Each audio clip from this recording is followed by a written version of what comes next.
आज जे लोई गावामध्ये जे विद्यार्थी दुसरं प्राणी बिबट्याच्या हल्ल्यामध्ये गेला आहे, त्यांचे आईवडील आणि त्यांचे गावकरी आज लोई आश्रमखान्याला त्यांनी भेट दिली असता तिथे जाऊन त्यांनी तपासणीची पाहणी केली। तर त्यांचं पण असं मत आहे की तिथले जे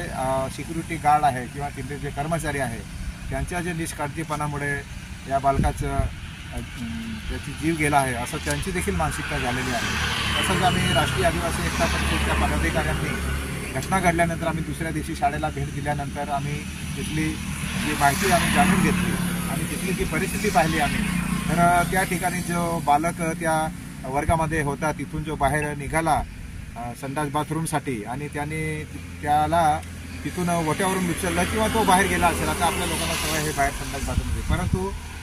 निष्काळजीपणा आणि असं आहे की त्या ठिकाणी ते ज्या ठिकाणी मुलं राहतात तिथे संडास बाथरूमची कुठलीही सोय सुविधा नाही आहे आणि त्याच्या हाकेच्या अंतरावर वासवांचं तिथे कॅबिन आहे, घर आहे। तर त्यांनी देखील साफसाफ दुर्लक्ष केलेला दिसत आहे आणि त्या ठिकाणी तिथले जे व्यवस्थापक आहेत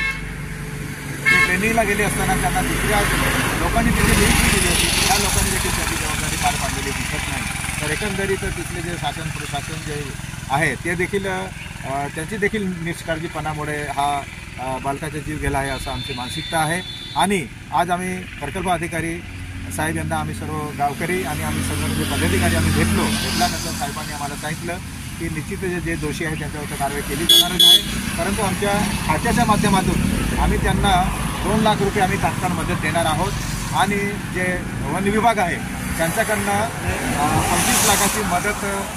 देण्यासाठी देखील सगळ्या गोष्टी प्रोसेस झालेल्या आहेत आणि त्यांच्याकडनं जे कागदपत्र आहे